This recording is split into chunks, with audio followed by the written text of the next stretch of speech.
Rejoice, unpack your bags. No need to immigrate anymore.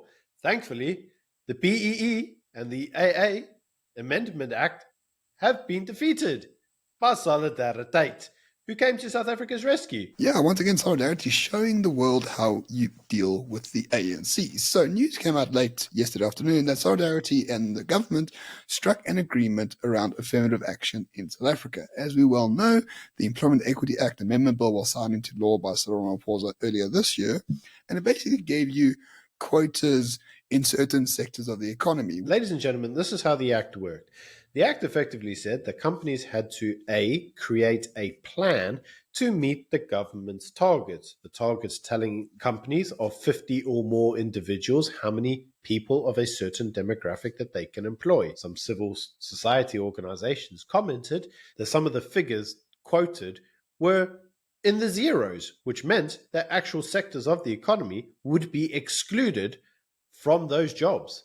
So what was the result of this? Well, the result was that the government could tell you who you could employ, and you had to create a plan. Your plan in your business would say how you are going to meet that target. If you fail to, 1, create a plan, or 2, hit that target without appropriate justification, you could be fined a percentage of turnover, subject to a minimum fine. That fine threatened to send many firms to the dark side. It would have literally fined you into oblivion. Well, Solidariteit took these measures to, what was it, CCMA, yeah? Solidariteit took these measures to the CCMA and discussed them with the Labour Minister, effectively saying these rules, if implemented in the way that they are currently enshrined in legislation, will lead to job losses. Is that what you want, Minister? And it appears that the minister does not actually want job losses because according to the agreement on the table, there are now more reasons than solely race to not meet those particular targets. So in the original bill, you had only a racial target. Now there are other justifications for not hitting it, such as how many people with skills there are, the economic position, the staff turnover. There's a lot of other factors taken into consideration to defend yourself against these targets in the first place. And most importantly, if you don't meet your target, you can't get fined for it, and you can't lose government contracts either. So in essence, Byron, the quota has now essentially become a target, which is still not ideal, but much better than before. So government now has effectively backtracked on it and says, actually, the targets really are just targets. What you can do as a business is create a plan. And your plan can say, I can't meet that target because of reasons, and the government can't challenge you on it. As long as you got your plan that says reasons why you can't hit that target, oh well, such as life. What can the government do for you failing to hit the target? Well, sweet diddly squat. You as an employer can't fire people for it, because if you did fire people in order to meet those quotas, well, unfortunately, ladies and gentlemen, that would be discriminatory and it would actually be anti-constitutional and against the basic conditions of employment, which Solidariteit highlighted, and the Labour Minister agreed with.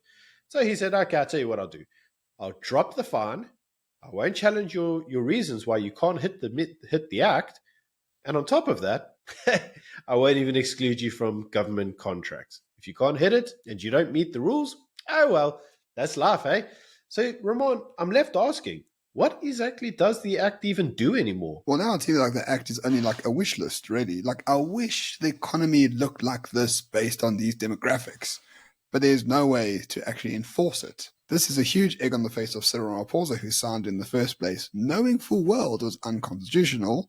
But the fundamental point of the story, Byron, and I think you would agree with me, is Solidarity understands how the game is played. They understand that they're against affirmative action in all ways, and B, that they don't want job losses and economic destruction of South Africa. So they put up a wall saying we won't stand for it.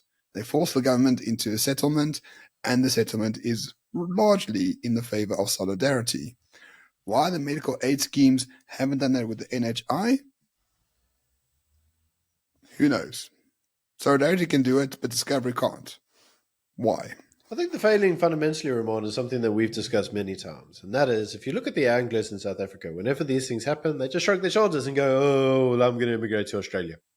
Like, the Afrikaners don't do this, man. They understand South Africa's their home. They need to be here. They need to work with government. They need to fight, build a trench, get what they want.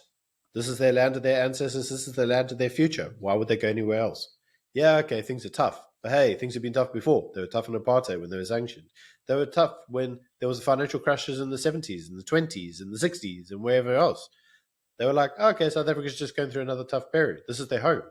They have the true patriotic spirit of, oh, well, what else are we going to do? Anglos don't do that, my friend. Anglos just go, just go back to England. Why not? It's not very good. And I think we see that exact same mentality, though, when it comes through to the medical industry. It's like, well, what's in it for me?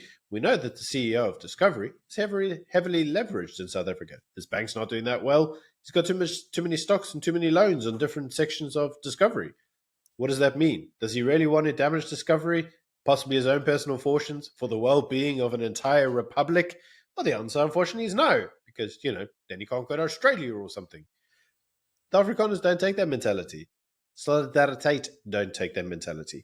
Solidariteit take the mentality of, we all need to make this place better for everyone else. It's not about Solidariteit. It's about the citizens of the Republic, and specifically its members. And that's why Solidariteit sees the big picture. And they're not really in it just to have own little personal goals, like quick little wins of, hey, aren't we great? They're actually there for everyone. And what a great job they're doing. Absolutely. It's the difference between digging a trench and sort of being a nomad at the end of the day. Afrikaners are digging a trench. Solidarity is the chief trench digger, if I take the analogy even further than that. So the fundamental thing, ladies and gentlemen, is why on earth is the ANC proceeding with the NDR 2.0 with like the NHI and this employment equity stuff, and yet when push comes to shove, they are retreating once again. It's almost as if there's a sort of inertia. This is something we've spoken about often, Byron, where Cyril's not really in charge, so people are just doing what they're doing. If you're a member of parliament of the ANC, you just pass legislation. And this is what it seems like. This is what's going on. Things are just going through inertia. And as soon as there is a brick wall, in this case, solidarity, the inertia just stops. And then life gets better. Like, it's amazing what happens when there's a brick wall. Everyone should become a brick wall against state tyranny. This is the fundamental thing. We've said this many times on our show. At the end of the day, Ramon, there's something really weird going on here. And that is, the president should be the brick wall. The president should say to all of his cabinet ministers, hey, guys, don't be dumb. This is stupid. But you know what? He's missing in action. He's busy selling buffalo or something. And as a result, these ministers, some of them have just with really lame brain ideas. Sometimes I'm not even sure it's their ideas. It might even be the civil servants that work for them. Just push through the most heinous, idiotic stuff. And they're just like, seems fun. The president should come out there and go, this is dumb. Like, what are you doing? But he's not there. He's not in action. The biggest question that I even have is like when these things finally hit his desk, everyone says, and we see this coming up the IRR quite a bit, the president will read all the objections and he can veto it because he knows it's dumb. He never does, mate. He just like signs away and he's just like, oh, off you go. I'm busy playing golf or something. It's dumb, man. It's just really dumb. Then whenever those legislation ever get challenged, and we've seen this time and time again, they're like, oh, was it really that dumb? Yeah, we should probably amend that or scrap it entirely. And let's face it, this exact same thing is now going to have to happen with the NHR bill. We already know that there's whole sections of it that are unconstitutional. Well, guess who's coming to defend the Republic again? Solidariteit. So all I can say is, thank you, Afrikaners. Thank you for your support to Solidariteit.